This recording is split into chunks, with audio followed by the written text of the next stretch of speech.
Shabbat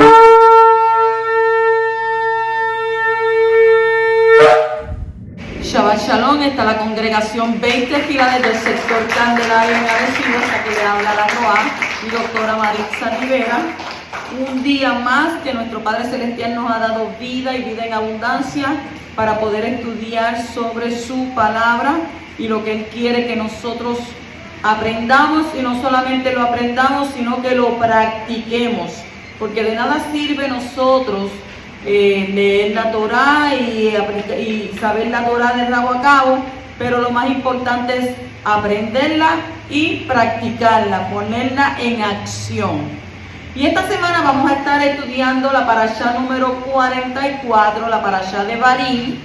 Estamos en el quinto libro de la Torá, el Sefer de Barim, y tenemos una parashá que significa palabras.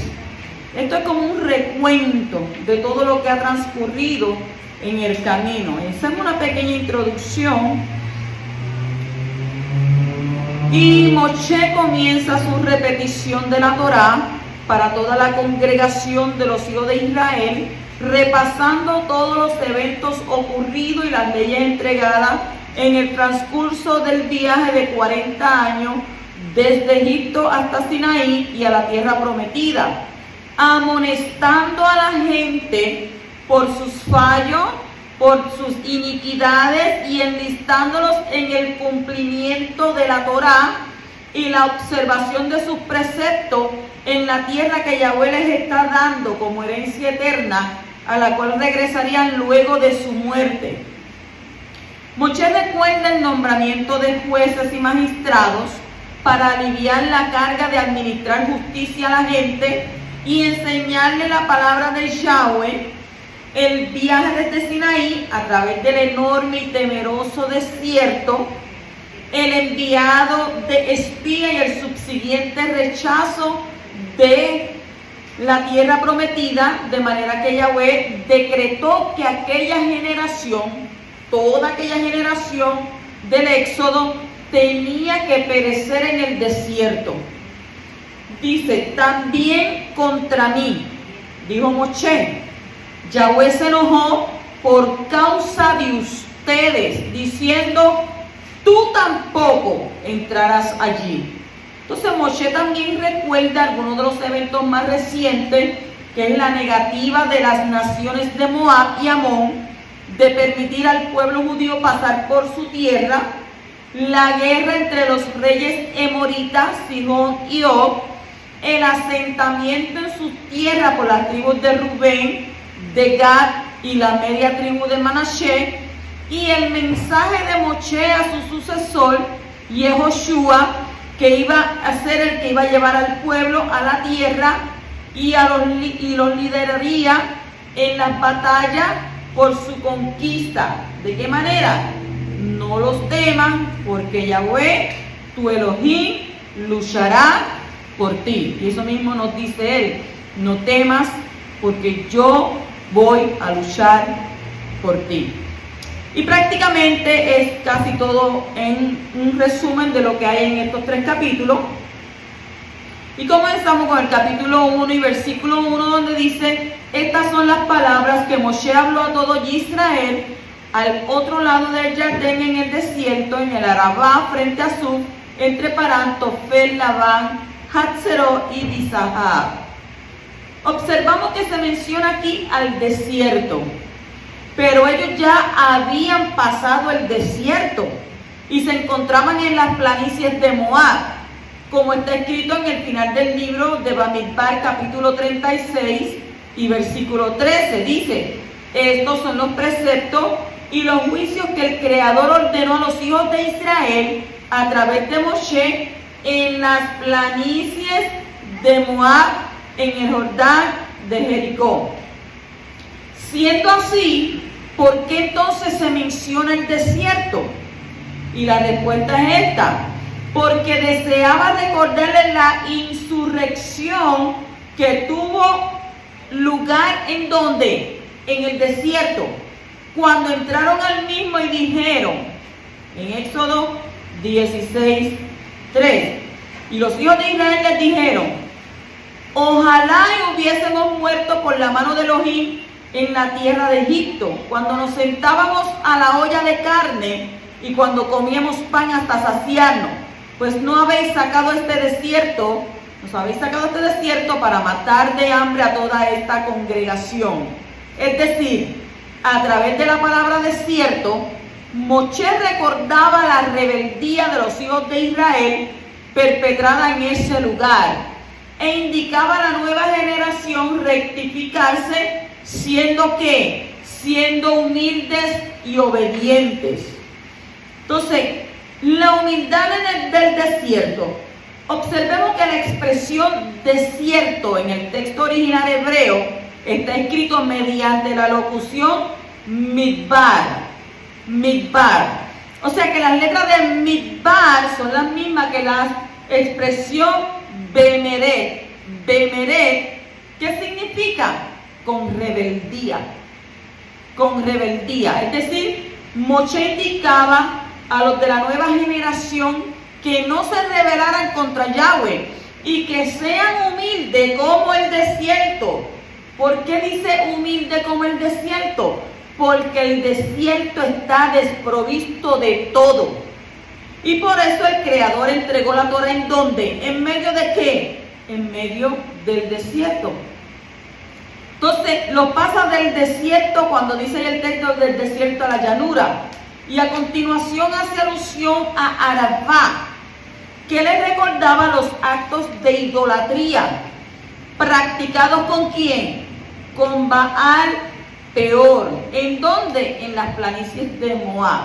¿Qué significa Arabá? Arabá significa planicie. Y a través de la mención de este lugar, al igual que con la mención anterior, Moshe indicaba a los de la nueva generación rectificarse, y eso está indicado de modo de insinuación en la locución Arabá. También el texto menciona el mar de Cañas. ¿Cuál es el mar de Cañas? Seguidamente, ¿verdad? Es mencionado en el versículo el Suf. Suf, que es el mar de Caña. ¿Y cuál es la razón? Porque en ese lugar los hijos de Israel también se rebelaron, como está escrito en Éxodo Shemot 14, versículos 9 al 11.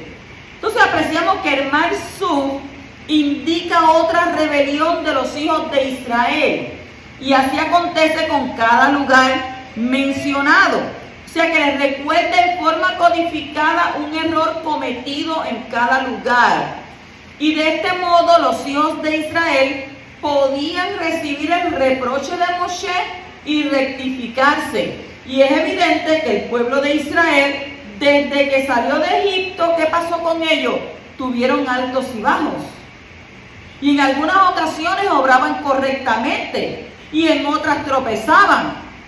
Pues si solo hubiesen fracasado, no podrían haber llegado a la tierra prometida para poseerla, ya que esa misión era sumamente complicada y requería numerosos milagros, necesitándose de médicos para traerlo. ¿Usted sabe lo que es estar en el desierto? No, no sabemos lo que es estar en el desierto. Estamos en la isla de Puerto Rico y estamos viendo el calor tan intenso que se está metiendo, que es un calor sofocante, un calor que te ahoga. Imagínese usted en el desierto, el cual está desprovisto de todo. Allí no hay un oasis. No, pero yo he visto en las películas que hay un oasis con palma, No, eso es la mentalidad de la gente. Porque en el desierto usted lo más que puede conseguir son cactus, escorpiones, culebras. ¿Qué encontró el pueblo? El pueblo, dice la Torah, encontraron un oasis. Encontraron algo, pero ahí estaban ¿qué? Las aguas. ¿Cómo estaban las aguas? Amargas. Estaban amargas. Entonces estaban ellos ¿qué? Necesitando de milagros, porque tenía que ser milagro del poderoso para poder ellos sobrevivir en ese desierto. Entonces se aprende de aquí que aquel que desea que Yahweh le haga un milagro, necesita primeramente que él mismo modificar la naturaleza de su obrar de su forma de ser, de cómo se comporta en este mundo. Debe proceder de la misma forma como ocurrió con la partición del Mar Suf, que era algo que sobrenatural, tal como fue enseñado que la congregación dependía de ¿qué? De un milagro. O tú te vas allí a la cosa del obispo y le dices, Mar, divídete en dos. No. Necesitaban un milagro y ellos dependían de ese milagro de un ¿qué? De un poderoso, de un ser supremo. Entonces, en ese grado modifica la naturaleza de la voluntad divina, pues el estado natural asociado al misterio del nombre de Elohim, de Yahweh, se convierte ¿qué? En misericordia. Y entonces observamos que el nombre de Elohim y la naturaleza están ¿qué? Directamente relacionados. ¿Dónde está eso? Cuando Yahweh creó el universo y estableció la naturaleza del mismo, lo hizo a través de su nombre Elohim, como está escrito en Bereshit, capítulo 1, versículo 1. En el principio creó Elohim o Elohim a los cielos y a la tierra.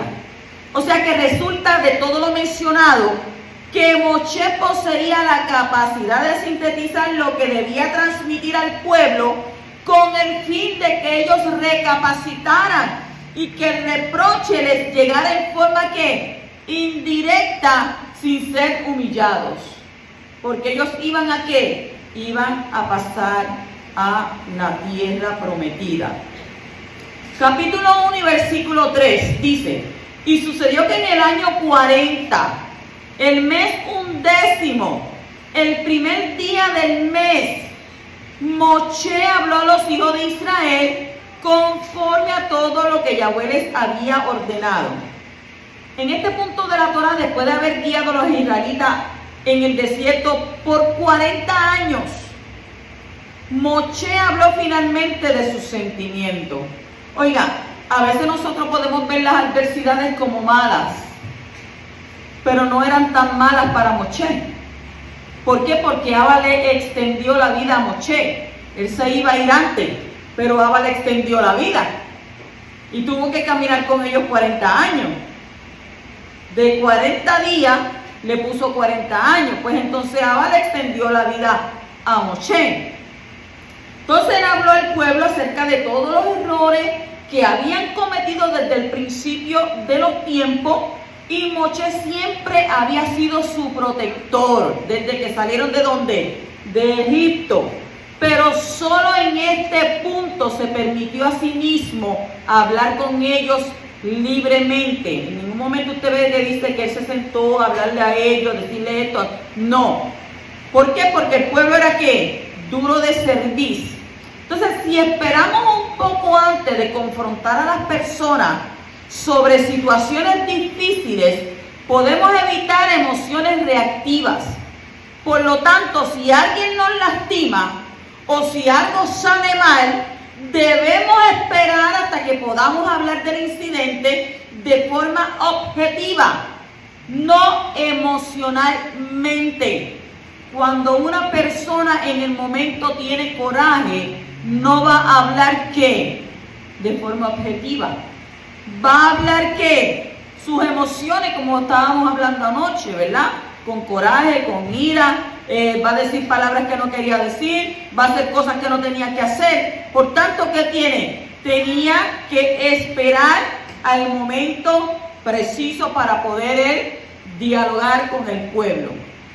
Capítulo 1 y versículo 11 dice que Yahweh el Elohim de vuestros padres os multiplique 1000 veces más de lo que soy y os bendiga tal como os ha prometido. Dice: Vivarech etchem kasher diver lahem. Vivarech etchem kasher diver lahem. Y los bendiga según él se los ha dicho. También puede traducirse como él los bendecirá de acuerdo a la palabra de ustedes. Aunque Yahweh conoce nuestros pensamientos, es necesario orarle, porque las palabras son los recipientes de la abundancia Cuanto más perfectos sean nuestros recipientes, la oración y el habla, más bendiciones podemos hacer descender. ¿Usted cree que Yahweh no sabe lo que usted piensa? ¿Usted cree que Yahweh no sabe lo que usted hace? ¿Usted cree que Yahweh no sabe cuáles son sus planes? Claro que Él lo sabe, porque dice que Él conoce lo más profundo de nuestro corazón y de nuestros pensamientos. Pero ¿qué Él quiere que usted haga? ¿Qué Él quiere que usted haga? Él quiere que usted hable con Él. Es más, en la Escritura hay un texto donde Él mismo dice: sentémonos, hazme entrar en razón y hazme recordar. Pero es que allá entonces quiere decir que si le tengo que hacer recordar es que Yahweh no se acuerda. No, si Él se acuerda. Lo que Él está probando es a ver si tú te acuerdas de lo que tú dijiste. Si tú te acuerdas de lo que tú prometiste. Si tú te acuerdas de lo que tú le dijiste a Él que ibas a hacer. Si tú te acuerdas que le dijiste: mira, Yahweh, esto yo lo voy a hacer así, así, así, así. Pues entonces Él quiere saber si tú te acuerdas de lo que tú prometiste. En el momento en que cuando más ahogado tú te sentías. Claro que Él sabe. Si Él nos conoce, Él sabe que nosotros somos su propiedad. Buenos o malos somos de Él. Buenos o malos cargamos con su espíritu. ¿Por qué? Porque si tu espíritu se va, ¿dónde va a parar este cuerpo? ¿A la tumba? Morimos. Entonces en capítulo 1 y versículo 13 dice: escoged entre vuestras tribus hombres sabios, entendidos y conocidos entre sus tribus, y yo los nombraré como vuestros jefes. Moshe designó como jefe a aquellas personas que estuvo preparando para asumir posiciones de liderazgo en la nación para cuando ya Él no estuviera presente. O sea, Él no dejó las cosas ahí al garete, como dirían por ahí. Él no dejó las cosas para que entiéndete tú que yo de aquí me voy pronto. No, ¿Él qué hizo? Él preparó personas para asumir el liderazgo de la nación cuando ya Él no estuviese.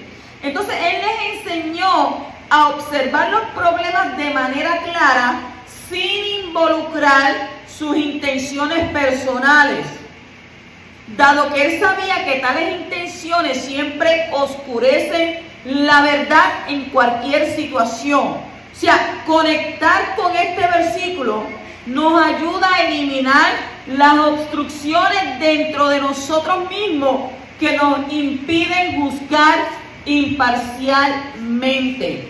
Si nosotros vamos a juzgar a alguien, siempre tenemos que tener en cuenta que cuando tú apuntas con hay 3 más que te están apuntándote a ti. Entonces, cuando tú vas a juzgar, que te tocase en un momento dado juzgar en una situación, tienes que hacerlo imparcialmente. ¿Qué es imparcialmente? O sea, no atarme a este ni atarme a este. Ser neutral. Tú me dices y tú me dices y llegamos a una conclusión. Eso es lo que quiere Abba Kadosh. Que no nos apeguemos. ¿No hagamos qué? No nos apeguemos a cosas personales, a intenciones personales, a sacar lo mejor de esa situación. Capítulo 1 y versículo 15 dice: entonces tomé a los principales de vuestras tribus, hombres sabios y conocidos, y los nombré como dirigentes vuestros, jefes de 1000, de 100, de 50 y de 10, y oficiales para vuestras tribus. La palabra hebrea que ha sido traducida como nombre es Natán, que significa dar. Y esto nos enseña que los jueces son dados como regalos al pueblo. El liderazgo es un regalo de los shamayim al pueblo. Y este texto omite la palabra entendidos. Entendido en hebreo es bein. Y esto nos enseña que los jueces que fueron escogidos tenían deficiencia para pensar por sí mismos y discernir entre una idea y otra. ¿De dónde provino la sabiduría de Salomón? De lo alto. ¿Verdad que sí? Que le dio a Abba Kadosh sabiduría. A estos jueces también el poderoso le iba a dar sabiduría, porque ellos no podían ¿qué? Discernir entre una idea y otra por sí mismos. Continuamos en el capítulo 1 y versículo 17, y nos dice: no mostraréis parcialidad en el juicio, lo mismo oiréis al pequeño que al grande. No tendréis temor del hombre, porque el juicio es de Yahweh. Y el caso que sea muy difícil para vosotros, me lo traeréis a mí y yo lo oiré. Yahweh es el único que sabe cómo juzgar a cada individuo. Juzgarlo por sus acciones, juzgarlo por su comportamiento. En el contexto de sus intenciones y circunstancias, Él es el que lo va a juzgar. Entonces debemos tener mucho cuidado y nunca juzgar a los demás, pues no conocemos todo lo que hay que conocer sobre los motivos detrás de las acciones de la persona. Hay que ver su trasfondo. En Devarim 16, 19 al 20 está escrito: no torcerás la justicia, no harás acepción de persona, ni tomarás soborno, porque el soborno ciega los ojos de los sabios y pervierte las palabras del justo. La justicia buscará para que vivas y poseas la tierra que Yahweh tu Elohim te da. Y hay 5 maneras de pervertir la justicia. 5 maneras. Número 1 es escuchar a uno de los litigantes antes que el otro llegue, lo cual eso es ¿qué? Favoritismo. Actuar parcialmente a favor de uno de los litigantes. Acomodar la sentencia a favor de uno u otro de acuerdo a su estatus. Estatus quiere decir rico o pobre. No dar suficiente tiempo a un caso o tratarlo con poco cuidado. Y dictar una sentencia por falta de conocimiento de la Torá o la halajá, que son las leyes prácticas. Así que tiene que ser uno ¿qué? Imparcial. No puedes estar inclinado. Por eso usted ve, ¿verdad?, que en las cortes tienen una mujer con una espadita, ¿verdad? Y la tienen ahí como con unas pesas para pesar algo, ¿verdad? Una para pesar. Eso quiere decir, y la tienen con cerrado, ¿verdad? Le tienen aquí una bandita. Por eso a veces la gente dice la ley es ciega. Y ella está ahí. Pero ella está ahí ¿para qué? Para no estar mirando a los litigantes y entonces juzgar imparcialmente. ¿Por qué? Porque no se puede virar la justicia a favor de uno o a favor del otro. Entonces hay que hacer justicia sin pensar en que es rico, sin pensar en que es pobre, sin pensar en que es grande, sin pensar en que es pequeño, sin pensar que yo voy a sacar un beneficio de esto. Porque la Torá nos enseñó a que debemos de juzgar imparcialmente. En el capítulo 1, versículo 22 dice: y ustedes se acercaron a mí y dijeron: enviemos hombres delante de nosotros que nos exploren la tierra y nos traigan palabra del camino por el cual hemos de subir y de las ciudades a las cuales iremos. ¿Qué pasa aquí? Moshe recuenta la historia de los espías para demostrar cómo en un instante tener intenciones innobles o egoístas puede acarrear la destrucción aún de la persona más elevada. Porque usted sabe que Moshe estaba elevado sobre el pueblo. ¿En qué? En sabiduría, porque era el escogido. Entonces, ¿qué hicieron los espías? Los espías que fueron enviados a Israel regresaron con informes negativos. ¿Basado en qué? Basado en sus propias intenciones personales. Y como resultado, ¿qué pasó con ellos? Murieron. Y más aún, debido a su egoísmo, toda una generación tuvo que morir antes de que al pueblo le fuera permitido entrar en Israel. O sea, ellos fueron, no le creyeron a Abba, trajeron informe negativo. Ellos dijeron: sí, todo está mal. Muralla, gigante, nosotros como langosta. Pero hay una cosa buena. Mira, aquí traemos 2 ramos de uva y estas granaditas, esto es lo mejor que tiene allí.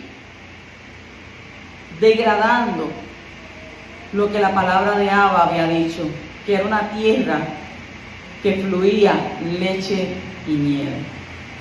Por esa causa, por esas palabras, por incitar a un pueblo, a toda una generación, a quejarse en contra de Abba, ellos perecieron primero, ellos murieron.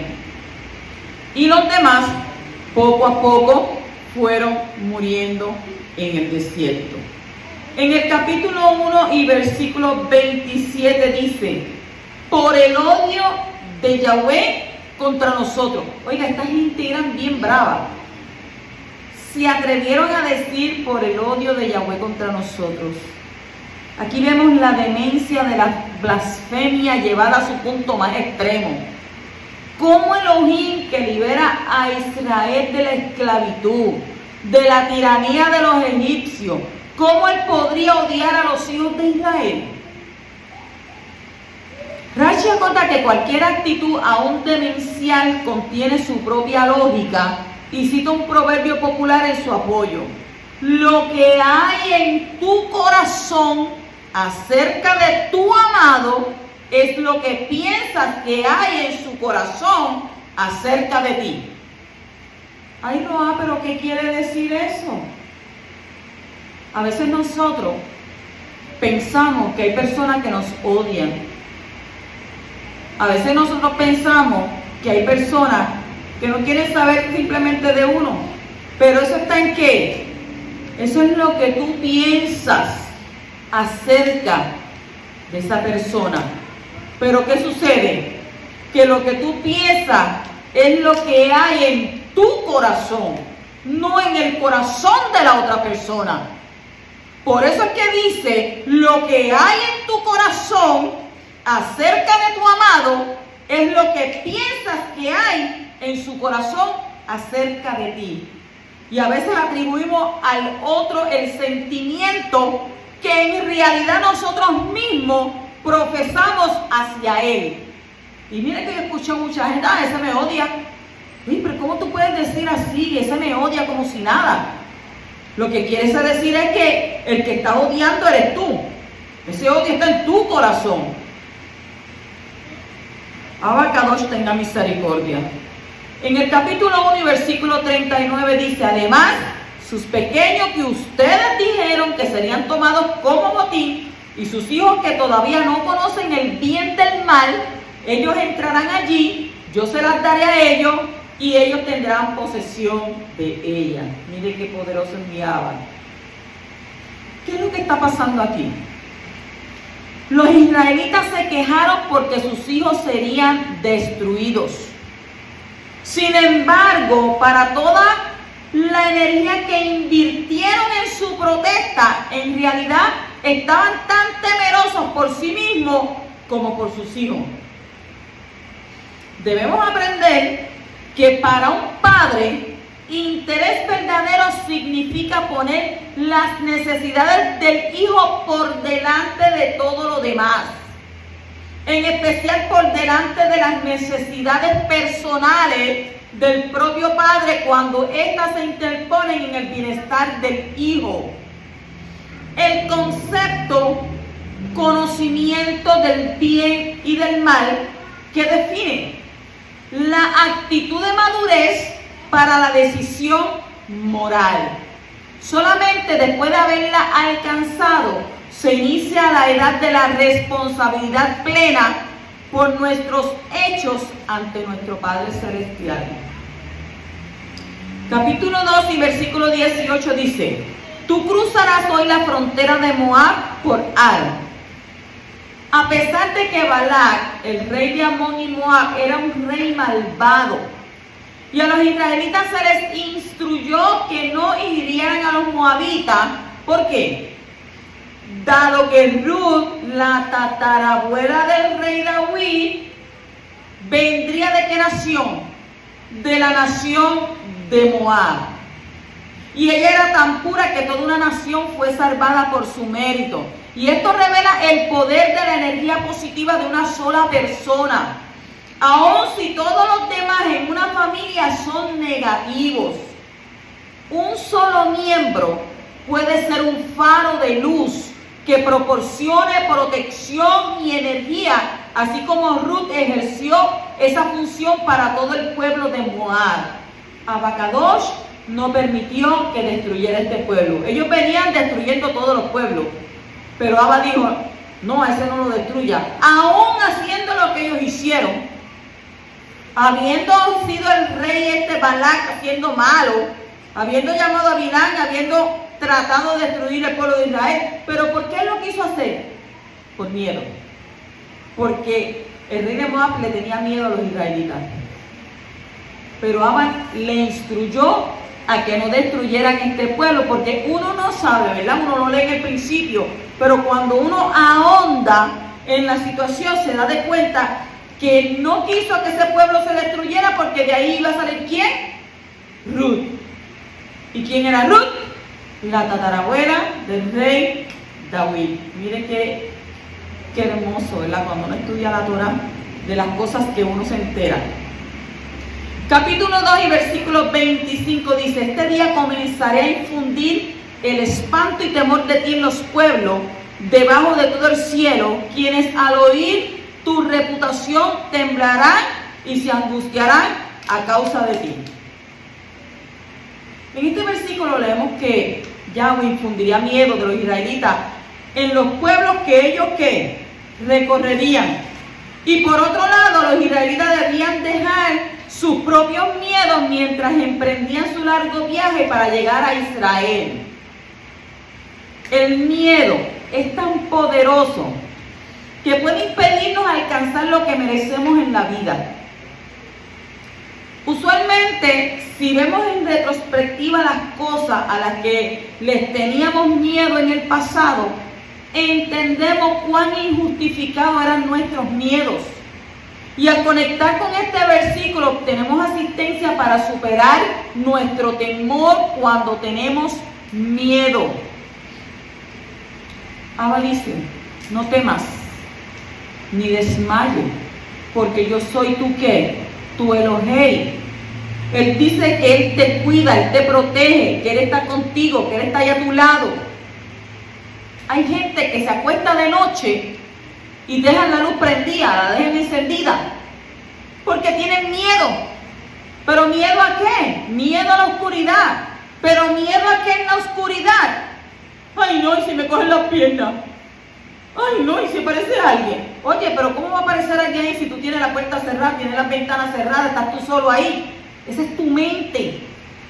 Tu mente que te hace tener temor. Ay sí, pero es que yo veo que aquello se mueve. No, esa es la mente tuya que te hace ver que se mueve. A menos que estés haciendo las cosas mal delante de Elohim, va a permitir entonces quitar su protección sobre ti y va a permitir entonces que tú puedas ver los yedim y que te pongan un aguijoncito ahí para que, o no pone aguijones.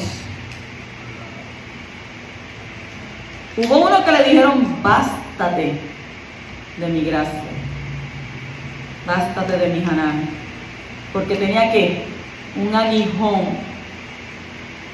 Porque dice la Escritura que dura cosa y dar cosas contra el Elohim vivo. Tenemos que tener ¿qué? Tenemos que tener temor, pero no es un temor de miedo. Tenemos que tener temor, pero temor de respeto a nuestro Padre Celestial. Y el miedo para afuera, porque si Él está contigo, ¿quién contra ti? Dice su palabra, caerán 1000 y 10.000 y a ti no llegarán. ¿Por qué? Porque eres el que está contigo como poderoso gigante. ¿Cuántos lo creen? Yo lo creo, bendito el poderoso de Israel. En el capítulo 2, versículo 34 dice, en aquel tiempo tomamos todas sus ciudades y exterminamos a hombres, mujeres, niños de cada ciudad, no dejamos ningún sobreviviente. La palabra hebrea que ha sido traducida como y exterminamos a hombres es metín. Metín que significa muertos. Así que la palabra muertos hace referencia a estos hombres que todavía estaban vivos pero condenados a muerte. La misma palabra se encuentra con el mismo significado en Job, capítulo 11, versículo 3, donde está escrito, harán tus jactancias callar a los hombres, metín, harás escarnio sin que nadie te reprenda. Y en Efesios también dice, entonces dice aquí que los muertos pueden referirse a hombres que viven físicamente, como está escrito en Efesios capítulo 2, versículo 1. Y a vosotros que estabais muertos. ¿En qué? En delitos y pecados. Usted estaba muerto, pero estaba vivo, ¿verdad que sí? Estaba vivo, pero estaba muerto. ¿En qué está muerto? En delitos y pecados, dice ahí la Escritura. Entonces, si usted no le sirve al poderoso como le debe de servir, buscarle en espíritu y verdad, usted está muerto. Muerto en vida. Ay, pues seré yo zombie, porque ahora la gente, ¿sabe? Con todas estas películas, estas cosas. Ay, pues yo seré un zombie. Pues fíjate que sí, muerto vivo. En el libro de Colosenses, capítulo 2 y versículo 13, dice: y cuando estabais muertos en vuestros delitos y en la incircuncisión de vuestra carne, os dio vida juntamente con él, habiéndonos perdonado todos los delitos. Mire qué poderoso.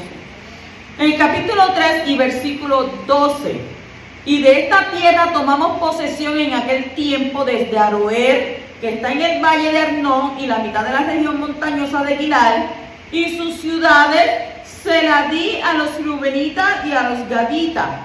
En esta sección Moshe le dijo a las tribus de Rubén, de Gad y Menashe que ellos heredarían la tierra de las naciones con las que ellos iban a combatir, las cuales ellos combatirían. Y a pesar del hecho de que sabían que la tierra sería de ellos no escatimaron esfuerzo para asegurarla. Usted no escatime en esfuerzo para asegurar su vida eterna. No escatime en esfuerzo para usted llegar a la nueva Jerusalén, así como hicieron Rubén, Gad y Manashe. Aun cuando realmente queremos y merecemos algo, a menudo desistimos de esforzarnos. Y por ello, tan pronto como surgen los obstáculos, usted se quita. Y es importante cultivar ¿qué? Mire lo que le voy a decir. Es importante que usted cultive la perseverancia y la practique en todo momento. No te quites. Ay, estoy cansado, dicen que Yahshua viene, ya pasaron más de 2000 y pico de años y yo todavía aquí en esta tierra cogiendo calor, las cosas por allá por los cielos, y Mashiach no viene. Ay, ya, yo me cansé. Oye, no tienes perseverancia. ¿Por qué? Porque el que persevera triunfa. Y en el libro de Apocalipsis dice que aquel que perseverare hasta el fin. ¿Hay fin? No hay fin todavía. Pero aquel que perseverare hasta el fin, yo le daré ¿qué? Una corona de vida. Le daré un nombre nuevo. Una piedrita con un nombre nuevo. Tu nombre que lo vas a llevar aquí en la frente. Y no es la marca de la bestia. Le Yahweh, de Yahweh. Bendito el poderoso de Israel. En el capítulo 3, versículos 21 y 22 dice: y ordené a Yehoshua en aquel tiempo diciendo: tus ojos han visto todo lo que Yahweh vuestro Elohim ha hecho a estos dos reyes. Así para Yahweh a todos los reinos por los cuales vas a pasar. No les temáis, porque Yahweh vuestro Elohim es el que pelea por vosotros. No le temáis, porque Yahweh vuestro Elohim es el que pelea por vosotros. No les temáis, porque Yahweh vuestro Elohim es el que pelea por vosotros. Y yo tranquila estaré hasta que ponga a mis enemigos por debajo de mis pies. En este caso vemos cómo la fe se puede basar en una experiencia juntamente con una promesa. Tus ojos han visto, así hará Yahweh. Moshe dio palabras de ánimo a Yehoshua para que no tuviera temor, sino que creyera. La base de la fe es la revelación de Yahweh. Pero sí, la base de la fe es la revelación de Yahweh. La fe es algo que la persona puede obtener al hacerle caso a lo que Yahweh está comunicando. No hay excusa para no creer, porque hay suficiente revelación de nuestro Padre Celestial en todo lo que nos rodea para confiar en Él. En Romanos capítulo 10 y versículo 17 dice: así que la fe es por el oír y el oír por la palabra de Yahweh. Una cosa es tu oír y una cosa es escuchar. Cuando tú escuchas Shema Israel, escucha Israel, cuando tú escuchas y escuchas la palabra de Abba Kadosh, y tú escuchas que el poderoso va a pelear por ti, pero tú no lo vas a hacer, ¿por qué? Porque tú quieras venganza. ¿Por qué? Porque la palabra de Yahweh dice que de Él es la venganza y Él pagará. Por tanto, que tu fe sea poderoso de Israel. Yo sé que tú te revelas y te le revelas a las vidas. Tengo fe, tengo certeza de que a mi enemigo tú te le vas a revelar. Pero no le estás diciendo que se revele para que le corte el cuello, sino ¿para qué? Para que Abba Kadosh tenga misericordia y pueda transformar lo negativo en positivo. Así que la fe tuya, que la fe que tú tengas, sea que tú ¿hagas qué? Roja, ¿qué yo voy a hacer? Que tu fe obtenga la práctica. Mire cómo le estoy diciendo, la práctica de hacer caso a lo que Yahweh te está comunicando en esta hora. Shabbat Shalom.